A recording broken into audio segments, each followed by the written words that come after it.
Selamat datang di channel Alur Donghua. Sebelum menonton, silahkan subscribe, biar Mimin tambah semangat update-nya. Teriakan terkejut samar terdengar dari dalam api glasial. Namun, apa yang terjadi selanjutnya bahkan lebih mencengangkan. Di udara beberapa puluh kaki di atas Hanli, cahaya putih tiba-tiba melintas saat celah spasial terbuka. Paruh transparan dengan panjang setengah kaki muncul dari spasial tepat sebelum mematuk ke arah kepala Hanli seperti kilat. Dalam menghadapi serangan mendadak dari jarak sedekat itu, bahkan jika Hanli mampu bereaksi tepat waktu, tidak ada cukup waktu untuk menghindar. Selain itu, dia telah berfokus sepenuhnya pada api glasial di depannya dan tidak melakukan tindakan pertahanan apapun. Namun, yang aneh ketika paruh hendak menembus lapisan api ungu di sekujur tubuhnya, ekspresinya tetap sama sekali tidak berubah dan dia bahkan tidak mengangkat kepalanya.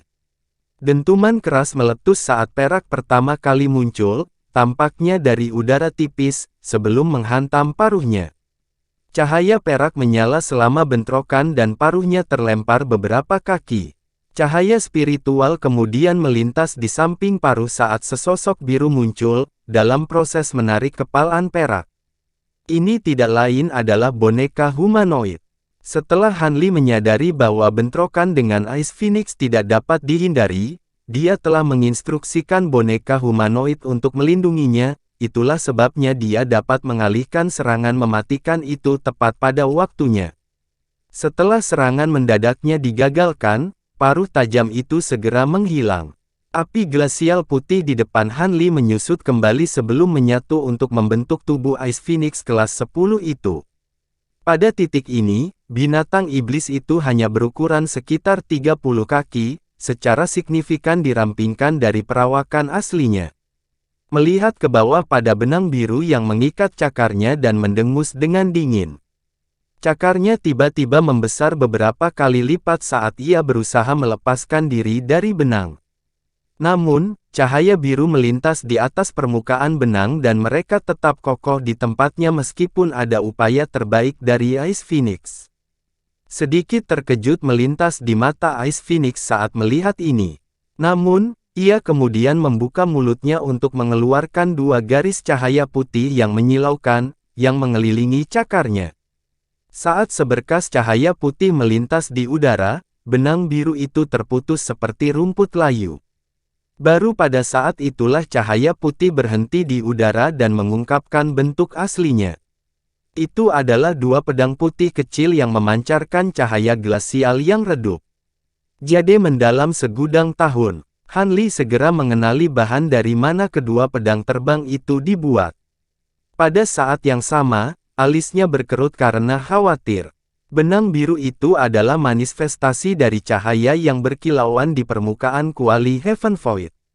Tampaknya bahkan harta karun roh ilahi tidak akan dapat melakukan apapun pada binatang iblis kelas 10 jika dia tidak dapat melepaskan kekuatan penuh harta itu.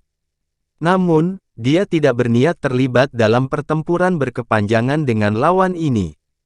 Yang harus dia lakukan adalah melakukan perjalanan lebih jauh sekitar 1000 kaki, di mana dia akan dapat melarikan diri ke salah satu dari dua formasi teleportasi yang lebih kecil yang akan membawanya pergi dari tempat ini. Saat pikiran ini terlintas di benak Hanli, Ice Phoenix melebarkan sayap esnya lagi akan menyerang. Ekspresi Hanli menjadi gelap saat api ungu di sekujur tubuhnya menyusut, dan tubuhnya juga kabur sebelum terbelah menjadi tiga. Dengan demikian, tiga proyeksi identik muncul, semuanya berwarna biru langit, jadi tidak ada cara untuk mengidentifikasi mana yang merupakan tubuh asli Hanli. Ice Phoenix terkejut melihat ini dan cahaya putih yang berkilauan di sepanjang sayapnya segera goyah. Tepat pada saat ini, tiga proyeksi berubah menjadi tiga garis cahaya biru dan terbang ke arah yang berbeda. Semuanya bepergian begitu cepat sehingga mereka menempuh jarak lebih dari 100 kaki dalam sekejap mata. Ice Phoenix sedikit goyah saat melihat ini sebelum terbang dengan amarah yang menggelegar. Itu mengeluarkan teriakan tajam ketika cahaya putih melintas di atas tubuhnya, yang menyusut secara drastis, mengubahnya menjadi seorang wanita muda yang tampak berusia lebih dari 20 tahun. Ini adalah seorang wanita berjubah perak megah dengan kecantikan seorang bidadari. Setelah transformasi selesai, wanita itu segera menepuk kantong binatang buas yang tergantung di pinggangnya, di mana suara mendesis meletus dari dalam. Dua bola cahaya putih ditembakkan sebelum berputar di udara, berubah menjadi sepasang kelabang putih murni, masing-masing dengan 4 sayap di punggungnya. Kemunculan mereka memanggil 2 semburan angin yang menusuk tulang. Kelabang masing-masing memiliki panjang lebih dari 10 kaki dan memiliki penampilan yang sangat menyeramkan. Ini adalah 2 kelabang Frost bersayap 6 yang telah berevolusi ke tahap bersayap 4. Han Li berbalik untuk melirik ke belakang dari bahunya dan tiba-tiba menjadi sangat ketakutan saat melihat ini. Sebelum dia memiliki kesempatan untuk menyusun tindakan, kedua kelabang bersayap 4 itu melebarkan sayapnya secara bersamaan, di mana keduanya tiba-tiba menghilang di tengah suara sesuatu yang meluncur di udara. Detik berikutnya, salah satu kelabang muncul di samping tubuh asli Han Li sementara yang lain muncul di dekat salah satu proyeksinya. Keduanya membuka mulut mereka dan meledakkan semburan ki glasial putih dari dalam. Han Li tidak akan membiarkan dirinya terkena ki glasial ini. Karena itu, dia sedikit menyesuaikan lintasannya agar mudah menghindari serangan itu. Namun, proyeksi lain terus maju secara robotik di sepanjang lintasan yang ditetapkan, hanya untuk dikalahkan menjadi kehampaan oleh ki glasial yang mengalir ke arahnya. Wanita berjubah perak itu mengayunkan tangannya ke udara di depannya saat melihat ini. Celah spasial putih terbuka di hadapannya. Fakta bahwa dia mampu merobek ruang terbuka dengan mudah adalah indikasi lain dari kekuatannya. Tubuhnya kemudian bergoyang ke celah spasial saat dia, bersama dengan celah itu, keduanya menghilang. Sementara itu, Han Li melarikan diri dengan sekuat tenaga dan telah mencapai udara tepat di atas peron. Setelah menghindari ledakan ki glasial lainnya dari kelabang bersayap 4, dia mulai turun dengan kecepatan penuh. Namun, tepat pada saat ini, cahaya putih melintas di dekatnya dan wanita berjubah perak itu muncul dari udara tipis. Tubuhnya kemudian melintas ke peron, di mana dia menatap Han Li dengan sepasang mata beku. Hati Han Li tenggelam saat melihat ini. Dia tidak berani memaksa masuk ke formasi teleportasi karena serangan yang diluncurkan dari luar formasi saat dia berteleportasi dapat mengakibatkan konsekuensi bencana. Han Li memelototi wanita berjubah perak dengan ekspresi gelap, dan berkata dengan dingin, "Aku bukan seorang kultivator istana malam utara dan aku juga tidak memiliki balas dendam terhadap binatang iblis. Apakah kamu benar-benar bersikeras untuk melawanku sampai mati? Huff, aku tidak peduli siapa kamu, siapapun yang telah mewarisi api es surgawi dari jiwa es peri adalah musuh bebuyutan dari Ais Phoenixes. Kamu tidak akan menjauh dariku." Ekspresi dingin muncul di wajah wanita berjubah perak itu. Dia tidak mundur sedikit pun. Di puncak kemarahannya, Han Li tertawa terbahak-bahak, dan berkata, "Kamu benar-benar salah bicara. Apakah kamu benar-benar berpikir kamu dapat menghentikanku hanya karena kamu memiliki kekuatan spasial? Jika kamu bertekad untuk melawanku, maka aku juga tidak akan menahan diri. Biarkan aku melihat apakah kamu memiliki kekuatan untuk mendukung mulut besarmu itu." Dia mengangkat tangan dan semua pedang emas dan Fire Raven segera mulai mengelilinginya. Pedang ki dan api merah berputar-putar di tengah semburan ledakan yang menggema. Pada saat yang sama, cahaya perak melintas di samping Han Li saat boneka humanoid muncul. Dia kemudian menepuk kantong penyimpanan dan botol hitam pekat muncul, di mana dia melemparkan beberapa teknik surgawi ke botol itu. Botol itu segera bergetar sebelum 5 semburan ki putih keabu-abuan muncul dari dalam. 5 set kerangka kemudian mulai terbentuk, semuanya memiliki api hijau berkilauan di rongga mata mereka. Semburan pekikan meresahkan terdengar dari mulut 5 iblis saat mereka semua berbalik untuk menilai Ice Phoenix dengan haus darah di mata mereka. Setan Cinque yang tak terkalahkan. Ekspresi Ice Phoenix menegang sesaat setelah melihat ini. Dia kemudian melirik boneka humanoid di samping Han Li dan ekspresinya menjadi lebih suram. Setelah hening sejenak, wanita itu berkata dengan suara lambat, "Sejak kapan para kultivator dunia manusia mendapatkan kemampuan untuk menyempurnakan boneka sekaliber ini? Dengan boneka itu dan 5 iblis di sisimu, itu memang agak tidak mungkin untuk saya dapat membunuh Anda. Bahkan jika saya harus memanggil 2 avatar saya yang lain untuk membantu saya. Namun, saya yakin dengan kemampuan saya untuk memaksa Anda untuk tetap di sini. Jika Anda tidak takut kecelakaan selama teleportasi, maka Anda bisa mencobanya." Han Li bahkan tidak perlu berbalik untuk menilai situasi karena dia bisa merasakan apa yang sedang terjadi di tengah aula menggunakan indera spiritualnya. Karena itu, dia mencibir, "Panggil avatar Anda. Tanpa Anda di sana untuk mengendalikannya, avatar Anda kemungkinan besar kewalahan melawan 3 kultivator Istana Malam Utara. Biarkan saya melihat berapa lama Anda bisa bertahan melawan 5 setan dan boneka ini." Memang, kedua avatar Ice Phoenix itu jelas lebih rendah kekuatannya dibandingkan dengan 3 kultivator Istana Malam Utara. Jika bukan karena kedua avatar itu juga mampu menggunakan api glasial, kemungkinan besar mereka telah dihancurkan sejak lama. Meski begitu, mereka masih bertahan.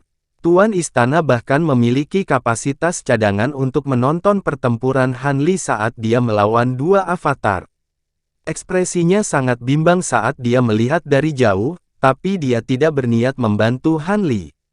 Tampaknya dia menggunakan Han Li untuk mengalihkan tubuh utama Ice Phoenix saat mereka membunuh kedua avatar ini. Han Li tidak terlalu marah tentang ini. Lagi pula, jika dia berada di posisinya, kemungkinan besar dia akan melakukan hal yang sama. Setelah mendengar kata-kata Han Li, wanita berjubah perak itu hanya terkekeh dingin. Han Li menghela nafas pelan dan akhirnya melepaskan segala upaya untuk menyelesaikan ini dengan kata-kata. Dia membuat segel tangan dan bersiap untuk menyerang Ice Phoenix dengan bonekanya dan kelima iblisnya. Hanya dengan melukai atau membunuh wanita ini dia dapat berteleportasi tanpa takut akan gangguan. Namun, tepat pada saat ini, tatapan aneh tiba-tiba melintas di matanya. Tampaknya itu adalah campuran dari keterkejutan dan kelegaan. Hati Han Li tersentak kaget saat melihat ini. Sebelum dia bisa mengidentifikasi mengapa ekspresi seperti itu muncul di wajahnya, ruang di sekelilingnya tiba-tiba meredup saat suara menyeramkan yang familiar terdengar. "Masuk ke sini, bocah nakal." Begitu suara itu jatuh, lapisan cahaya abu-abu muncul di sekelilingnya dan pemandangan di sekitarnya mulai kabur.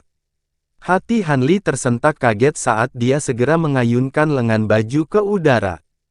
Jimat penghancur dunia tiba-tiba melesat maju dan pemandangan di sekitarnya kembali normal mengikuti kilatan cahaya kuning. Pada saat yang sama, pedang emas dan Fire Ravens di sekitar Han Li dikirim terbang ke bawah. Hanya setelah mengangkat kepalanya, Han Li menemukan bahwa myriad Demon Flag yang besar entah muncul beberapa ratus kaki di udara di atasnya. Untungnya, dia belum sepenuhnya kehabisan kekuatan jimat penghancur dunia ketika dia pertama kali melarikan diri dari myriad Demon Flag. Kalau tidak, dia akan berada dalam masalah. Han Li tidak mau diselimuti di bawah myriad Demon Flag. Karena itu, dia segera menunjuk ke arah 5 iblis sambil melantunkan untuk mengaktifkan seni kontrol iblisnya. 5 iblis naik ke langit dan saat cahaya perak menyala, kelima kerangka bergabung untuk membentuk satu kerangka besar setinggi lebih dari 300 kaki. Cahaya hijau kemudian melintas di dalam rongga mata kerangka saat mengulurkan tangannya yang kurus. 2 tulang rusuknya juga terbang keluar dari tubuhnya dan langsung berubah menjadi 2 bilah tulang yang panjangnya masing-masing lebih dari 100 kaki. Ia kemudian memiringkan kepalanya ke belakang dan mengeluarkan raungan sebelum meraih dua bilah tulang rusuk dan dengan keras menebasnya di udara. Bilah sinar berbentuk salib menyapu udara, berkilauan dengan cahaya glasial yang mencengangkan saat meluncur menuju bendera besar di atas. Mengiris semua cahaya perak yang turun dari atas sebelum menyerang Myriad Demon Flag. Ledakan yang menghancurkan bumi meletus saat ki iblis dan cahaya glasial saling terkait satu sama lain. Kerangka besar itu kemudian naik ke udara dan menebas pedang kembarnya dengan liar di udara. Serangkaian garis cahaya gletser berbentuk bulan sabit dilepaskan saat berusaha menghancurkan bendera besar itu dalam satu gerakan. Raungan marah Old Devil C terdengar dari dalam Myriad Demon Flag saat Vault langsung mulai menyusut, mengurangi ukurannya menjadi hanya sekitar 1 kaki. Anak kecil itu muncul dalam sekejap sebelum meraih bendera. Tubuhnya kemudian bergoyang saat dia langsung berteleportasi beberapa ratus kaki jauhnya. Dengan ukurannya yang sangat besar, Myriad Demon Flag sangat sulit untuk dipindahkan dan juga menghadirkan target besar bagi pedang kembar kerangka raksasa itu. Old Devil C jelas juga menyadari hal ini, jadi dia memutuskan untuk mengembalikan bendera itu kembali ke ukuran aslinya. Setelah melihat ini, kerangka putih besar juga mulai menyusut di tengah awan abu-abu setan ki putih. Pada akhirnya, ia menyusut menjadi hanya setinggi sekitar 20 kaki sebelum melepaskan pekikan. Setan abu-abu putih ki keluar dari mulutnya saat ia memegang bilah tulang, bergegas langsung ke arah anak kecil itu. The Unbroken Cinque Devils terbukti cukup memusingkan bagi anak kecil itu juga. Karena metode penyempurnaan khusus yang digunakan untuk membuat 5 setan, mereka kebal terhadap efek restriktif dari Myriad Demon Flag. Selain itu, kecuali dia memiliki harta penjinak iblis khusus atau jika dia bisa membunuh pemiliknya, kelima iblis itu hampir tidak bisa dibunuh tidak peduli berapa kali mereka dihancurkan, mereka hanya akan bisa hidup kembali. Myriad Demon Flag adalah harta yang sangat kuat, tetapi hanya jika diterapkan pada kultivator manusia. Di hadapan iblis yang kuat ini, itu sama sekali tidak efektif. Bahkan jika dia bisa mengurus iblis-iblis ini dengan kekuatannya sendiri, itu pasti membutuhkan proses yang cukup panjang. Di hadapan kerangka yang mendekat, setan tua C hanya bisa mengerutkan alisnya dan menggunakan Myriad Demon Flag miliknya untuk melepaskan semburan ki iblis hitam pekat, berusaha untuk menjaga kerangka itu tetap di luar. Namun, 60% dari indera spiritualnya terfokus pada Han Li, menyisakan hanya 40% yang berfokus pada berurusan dengan 5 iblis. Pada saat ini, Han Li berdiri bahu-membahu dengan boneka humanoidnya. Ekspresinya sangat gelap dan ragu-ragu dan dia tetap berdiri di tempat. Wanita berjubah perak itu juga berdiri kokoh di peron, tanpa niat menyerangnya.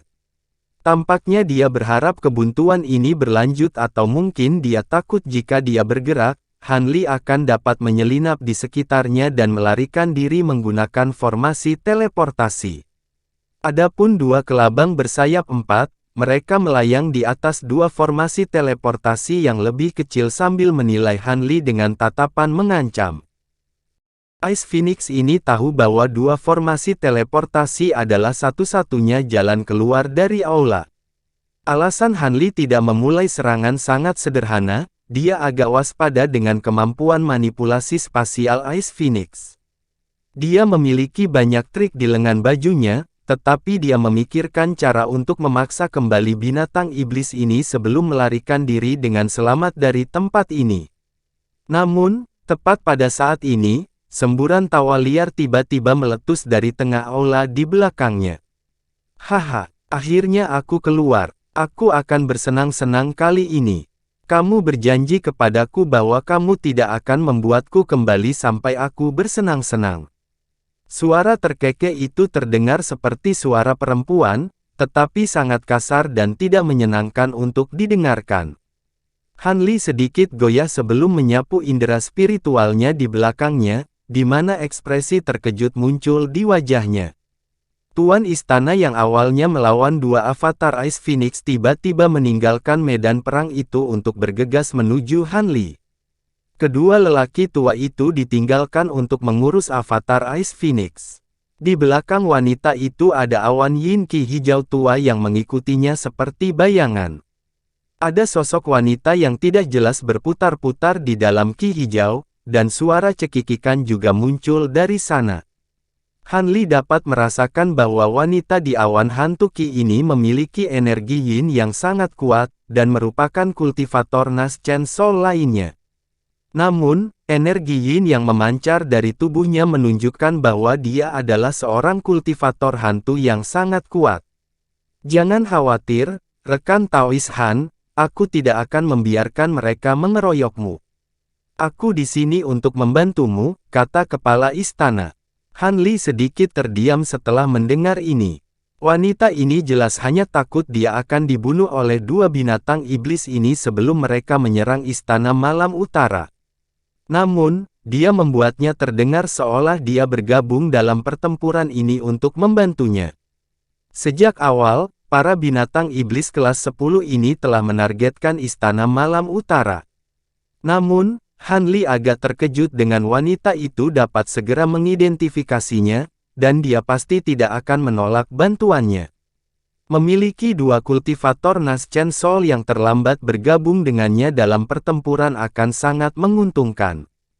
Meskipun tuan istana ini jauh lebih lemah dari kedua iblis ini, kultivator hantu di dalam awan Qi hijau jauh lebih kuat dan menyerang Han Li dengan tekanan yang sangat besar. Dia kemungkinan besar berada di puncak tahap jiwa baru lahir.